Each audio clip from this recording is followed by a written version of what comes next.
Hello, everybody, and welcome to WNBA Courtside. I'm Cyrus Rogers, and here with the entire gang. We are all here ready to talk about the WNBA Finals. We're recapping all of the excitement. Nthabiseng's here. Kaunda Chama's here, also known as Lake Showcase, and of course, Diana Taurasi's daughter, Nxumalo. Everybody, how are we doing? I mean, okay, I guess the people on the bottom, they're looking okay. Have you recovered from the Phoenix misdemeanors? Lethabo, things all right on your side? Trauma. It's a study in trauma. Everything you know, trauma. It's nothing but trauma. Oh, that's rough. That's rough. Nobody wants that in their life. So what we'll do is we'll focus on only the beautiful things. You know, stuff like this, where we get to see winners doing what they do. And I know, look, it's tough. Lethabo as a Phoenix Mercury Cyrus fan. is a big troll. It's unfortunate, but we have to talk about what happened in the finals. And I think, you know, fake news. Fake news. It's hard to call it fake news when we watch it happen live, but it is one of those things. And Nthabiseng, I mean, we saw Candace Parker crowned a champion for the second time in her career. She was instrumental in what was happening with the way this guy performed. She didn't win Finals MVP, but when you look at her, she was central to what was happening in the Chicago Sky team. Nthabi, do you think that the world has overhyped the Candace Parker nature of this victory, or do you think she was really the glue that made everything work? No, there's no overhype for Candace, honestly. I mean, we did even say when the playoffs, even the beginning of the season, I feel like we did speak about how Candace Parker is going to be an instrumental part of the Chicago Sky success.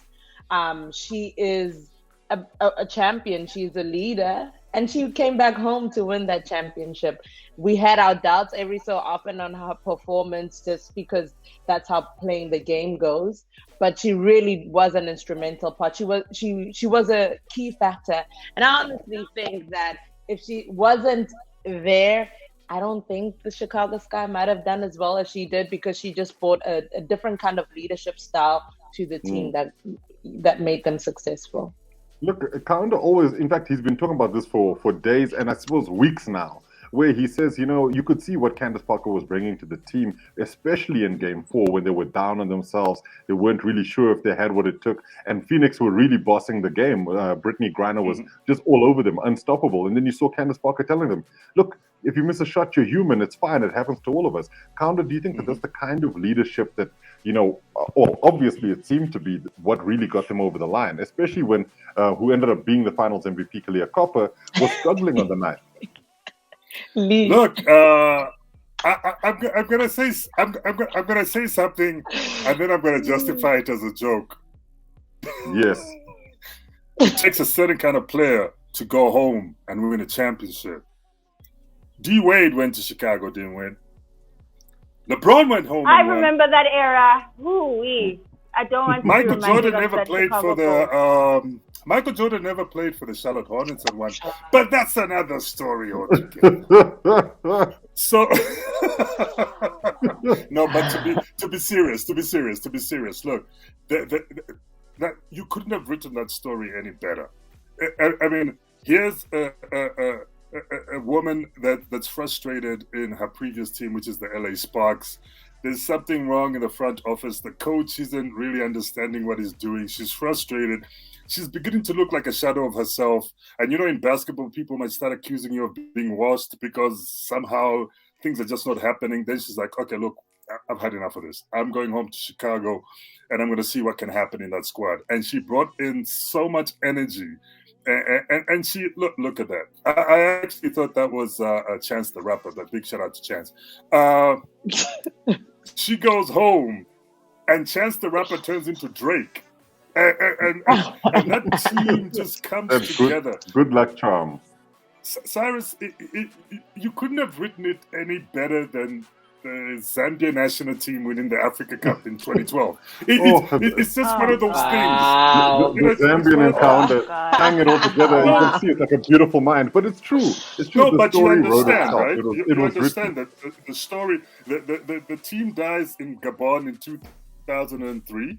Then they go back that many years later and lay the Ritz and win in the same country where the other national team perished. It's like a beautiful story. Candace Parker's like, I'm going home. Home is where the heart is, cliche, but home maybe is where I can get my next championship. And bam, And it There didn't it take her is. like 7 seasons. It didn't take her 5 seasons. Well, look, She it made was it the work. one. It was She the one, made it and work. they had a good team. I think that's also the other side. To I this. know And Lethabo's gnashing her I know, teeth. she's Yes, like, She's itching wishing, yes. to say something. she's wishing she never made it to this club. yeah, but But it I is think what it let's is. but This let's is let's all talk about sleep-inducing. I'm catching up on sleep. Thanks, guys. but let's talk about the Phoenix side to this, right? Because obviously they did a heck of a job to get to the finals in the first place. Why, Lee, do you think this wasn't it for them? Why didn't it work out? You know, they had every opportunity to win the games that they were in, and they just didn't show up. Injuries. Doors. Not adjusting quick enough. What are you talking about? Doors. Kaunda wants to get attacked. That's what he wants to happen. No, let's stay on Drop track here. a Let's stay on pin. track. Where are Let's- you? I have nothing Let's to stay on lose. track. Yeah, that's true. It's been lost. Um, So please, let's carry on. Let's stay on track. My bad. Not making enough adjustments. As Steve Bird said it best, when Diana Taurasi, there's two versions of her when she's pissed off on the court. There's the one that goes off, and then there's the one that does not. Is her own worst enemy. Yeah, it's her own worst enemy, and and unfortunately, the Diana Taurasi effect applies to Phoenix because it's a ripple effect, right? So if she's not playing well, it's not like everybody else catches a fever. When she sneezes, the whole team catches a cold. Right. So it was that, just not enough. And also, like I always say, Phoenix, when they go through a drought, boy, do they go through a drought. And they chose the... Oh no. Has And the we trouble lost gone Lee? through because a it was drought? theirs to win. Oh, It there was she theirs is. There to she win. is. That game was theirs to win. And then... I thought she hit a door. You froze there for a second. It was there for them to win. Right. So they just hit a drought at the worst possible time, and they didn't come back. And there was no Sophie Cunningham heroics to save them No, this time. Because like I not this said, time. Sophie only has one game. That one game per playoff series, and that's it. And Petty And I didn't think- come and back as well. Yeah, Petty. No, Yeah, well, Katie those has are- no business shooting threes to begin with, but No, that's a she's- whole she- nother topic. She was there to fill a role. It didn't quite work out. And I think this is also the other thing. You know, in Phoenix's defense, losing Kia Nurse, who was a pivotal part of the success of Yeah. this team, was always going to be a major setback.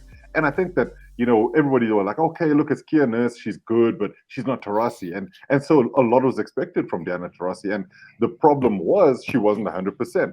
So then you turn to Brittany Griner, and Griner was being, I wouldn't say stopped, but they certainly slowed her down to the point where her efficiency was good, but it wasn't enough to get them over the line. And I think that's one of the key reasons why Phoenix just couldn't get going. I mean, yes, they won one game, but the nature of the various losses that they suffered really showed where they were struggling in this particular series. Now, 50?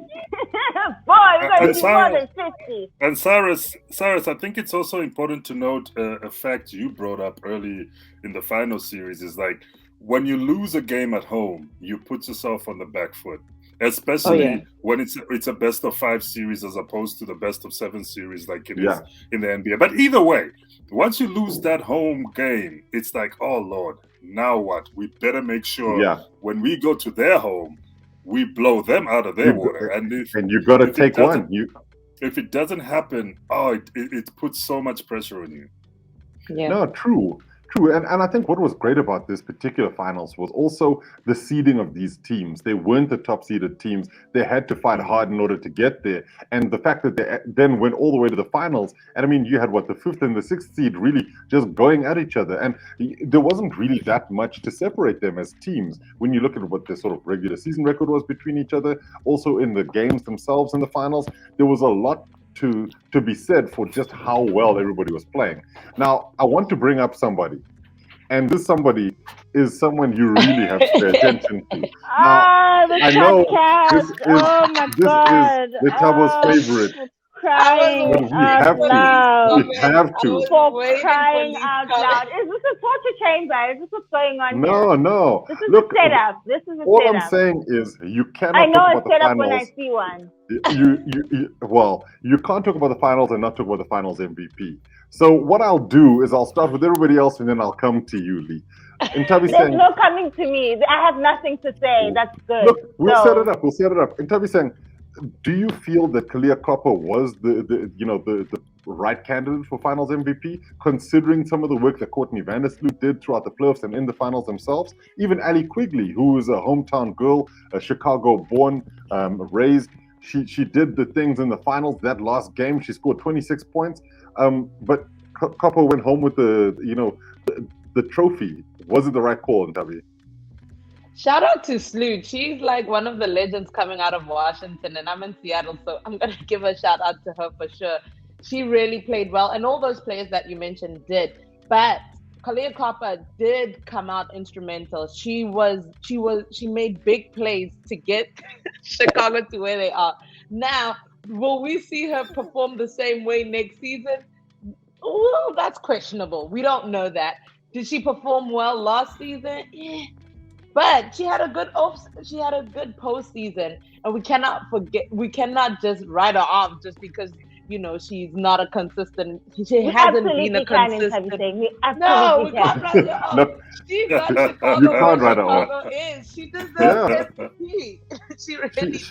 She was really good. I've been following Kalia Copper for a while now. You guys know how much I've been talking about Kalia Copper, and I think that one of the things that the reason why people like Lethabo don't like her is because she's feisty. She'll get in your face, and your faves are going to know about her. And I think that's what we saw in this finals. Is Sophie that Cunningham knows? Wow. I mean, there's going to be a T-shirt. I'm getting there is one already. You know what I'm saying? Yeah. So, Kaunda, when you look at a player like Kalia Copper, isn't she sort of indicative of what it means to really work hard, to show that hard work and hard effort and skill can get you to the next level? Look, Sai, just to backtrack a little bit, if you asked me, first of all, I think she deserved it on hustle alone. Kalia Copper on hustle alone. Hard work coming in South Africa and in some parts of Africa, we say she did the things that made the pots. If you understand, if you know, you know. She did the things that made the pots. That's what she did. And the pots was that championship trophy, right? But if you ask me, Sloot was in there. I was actually even weighing it up with Candice Parker. Maybe it's my bias, but I thought maybe Candice Parker would get it. That's a bias. But when I looked back at what Kalia Copper had done in Game 3 and Game 4, I was like, no, but to be realistic, that's a Copper award. It needs to go to her because she really pushed. And I know everybody's talking about that picture from Game 3 where she made what's her name? Sophie Cunningham swimming on the hardwood. I was actually being very kind where I didn't bring that one up because it might have hurt some feelings. But I do think though that we'll get off the Kalia Copper because Nthabo's struggling. But I do think done. I do think though, to round off the discussion, Copper really is the kind of player that anybody would like to have in their team. Yep. And when you look at that as an accolade or as a point of emphasis, you realize just how good she is. Because if she was on the Phoenix Mercury, she potentially gives you a little bit more production than somebody you haven't even spoken about, which is Skylar Diggins-Smith. And I think this is where you have to look at how important players are when they're given the ability to do stuff. Now, Lethabo, I'm not going to talk about Kalia Copper. What I want to ask you is, thank the Lord. Then Phoenix want to win a championship next season. What do they have to do in order to make that happen? Oh, they need more shooters. Yes, I think they can't. These droughts that they get, it's just one of the biggest plot holes for me in the team. I don't know who they get in the off season to maybe get some 3-point shooters as well would be great. So that Diana Taurasi isn't necessarily always carrying the load, or you're looking to Diana Taurasi hero ball. Yeah, they need more shooters. Maybe Okay. get a couple of good. They've got a good defense. They could get better as well in the defense. Yeah, I was gonna say that. But yeah, they just. I would say the most glaring is the shooters because that will help them with the drought. I agree with Lee. I think they do need shooters, but I also agree on the defensive side because it's almost like they only depend on Brittany Griner as the big on defense, whereas you need to do more than Brittany on defense. And yes, once they get their shooters and Diana is solid from injuries and all of that, that will give them an upper leg. But for sure, like most teams forget how important defense is. I'm a defensive player, so for me, defense is like crucial in things like that. Then you just make other people look pretty on offense. Yeah, I mean, sometimes you got people who are the Tia Coopers of their teams, where you know what they're there for. And I think Lord. What? Shades. Don't be hating on Tia Cooper. Don't be hating on Tia Look, Cooper. They're gonna make me defend Tia Cooper on a Thursday. Goodness gracious. Yeah. Cooper, she might be your favorite player. Be she might be your favorite player's favorite good-looking player. So I would respect Tia definitely. Cooper. And look, I was talking about Dwight Howard. I know. I am being a bit facetious here. It isn't really fair. But I do think, though, that when we're looking at Phoenix, perhaps one of the biggest issues, and I wasn't sure about this when they signed her, was playing Skylar with DT. Did that combination work in the way that they've been wanting it to? Because this season was a lot better than last season. But both of those times, you didn't ever see the best of Skylar. And if anything, you had Taurasi having to show up in order to bail out the team on occasion. So I do agree that they do need more shooters. They probably do need to defend better, and that will make them a better team. No, but don't do that to Skylar. She was pivotal in the University game. Don't do that to her. Cyrus, she was good. But guys, Cyrus brings up a good point. And I know we hate referring to the NBA, but what I saw with Diana Taurasi and Skylar Diggins-Smith is what we saw with James Harden and Chris Paul. Two great players, but they just couldn't work together to that level that they pushed the team. Like what happened to James Harden in Houston with Chris Paul, because James Harden was doing James Harden, which is what Diana Taurasi was doing. But Chris Paul couldn't quite Chris Paul. And I think that's what happened to Skylar on some occasions. Be himself. I don't know if I can't say that because she made WNBA first team. Like we're acting like she's a bum, and that's not the case. No, I'm not saying Chris that Paul she's was a bum. by no means a bum. Chris Paul was by no means a bum. It's just and neither Skylar didn't work out. I think we're making an unfair assessment with. I think we're making an unfair assessment with using Skylar Diggins and Diana Taurasi in comparison to Chris Paul and James Harden, because those two wanted, but with those two players, both of them wanted to lead a team. Whereas Skylar, I feel like she knows her position in the team, so she was performing according to that and giving Diana Taurasi the leadership that she wants. But she was a supporting role to Diana. Yeah, but that's my point. When she was on and she was supporting Diana in times where she needed to support her, she was on. But if Diana was off, then she was off. And then it's like, okay, there was just I think they're still working it out, honestly. Last season was a little shaky.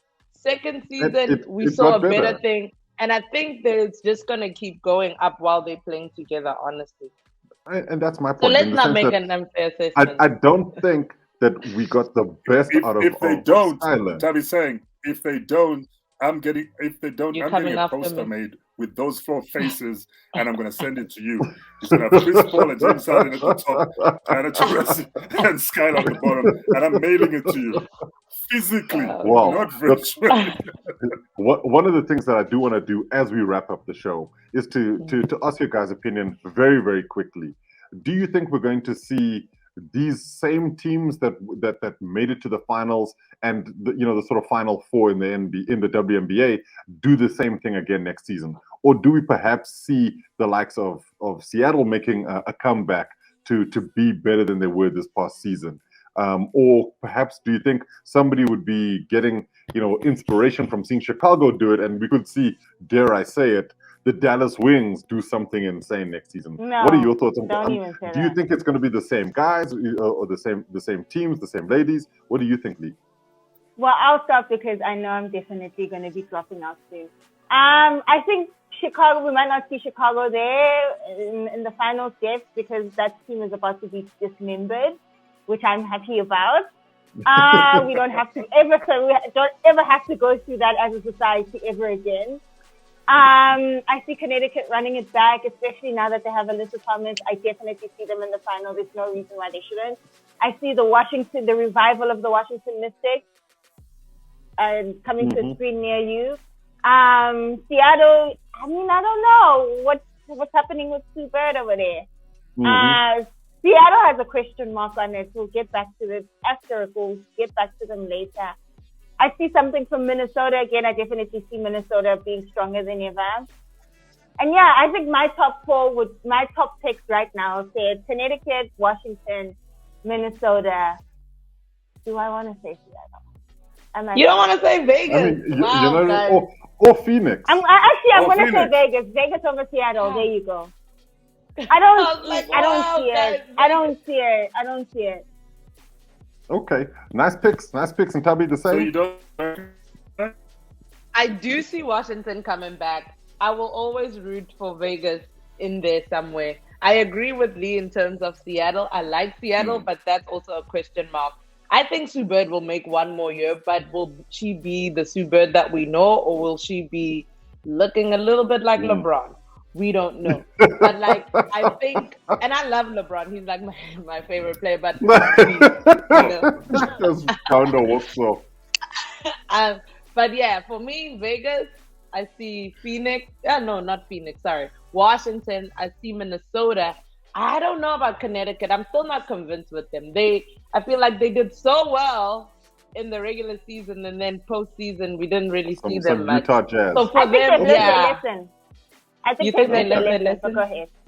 We'll see. Okay, Yeah, Kaunda. What are your thoughts, Kaunda? Jonquel Jones and an MVP for nothing. Connecticut will be coming back. I also I can't look down on the Vegas Aces. I love those women. They just play well. They're just missing that one piece. I don't know what it is. Maybe it's the return of Angel McCoughtry. I don't know. Then I got to give it to Minnesota Lynx. I always had a soft spot for Minnesota Lynx. The jury's still out on the Seattle Storm, guys. Like Lee always says. I've forgotten her name now. I'm getting old. Jewel Lloyd needs to step up if they are to do something. And she's not stepping up in a big way. So instead of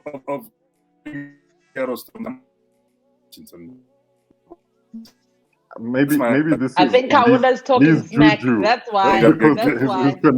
His connection's all bad. We lost you there. No, look, Connecticut's.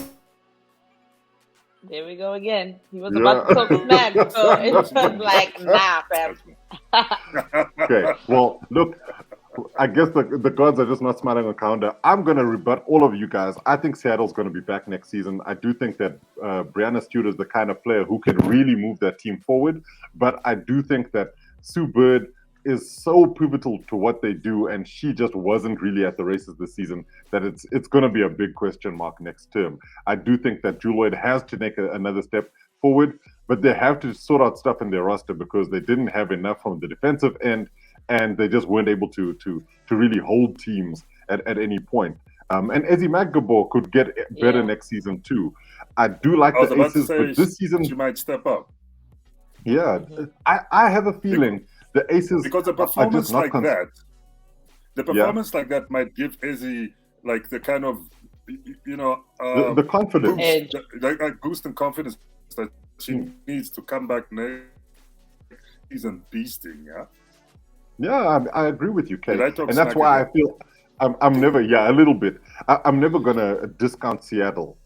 We lost Lee. I think batteries just died, but. The other thing for me is Seattle just have all the players that you want when you're trying to win a championship.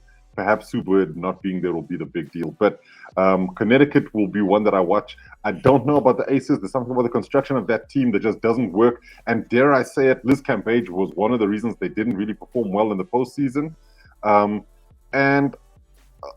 Washington, I like the look of them, but Elena Delle Donne is the reason why they win, and also her absence is the reason why they don't do well. So, with that being said, I don't see why Chicago can't do something next season. Maybe they play Candace Parker a little bit less, but I'm never going to discount the champions. But thank you, everybody. We're going to have to leave it there. We've come to the end of this show. The Chicago Sky are the Toronto Raptors of the WNBA. Yeah, I said it. Yeah. AKA the champions. The champions. Yes, they might not do it back to back, but there is no Kawhi who's leaving that team. That's all I'm saying. So that's why I think the Chicago Sky, I'm not going to write them off just yet. Thank you, guys. Thank you. We've come to the end of this particular season. It's been emotional. Stay well, Kaunda, Nthabiseng, and you, Lee, wherever you are when you watch this when we're done. And thank you all for watching. This has been WNBA Courtside. It's been an incredible season. We are so grateful for having had you on this journey with us as we watched this WNBA season. Chicago Sky champions. What more can we say? Thank you. Like this video, subscribe to the channel, and we'll be back.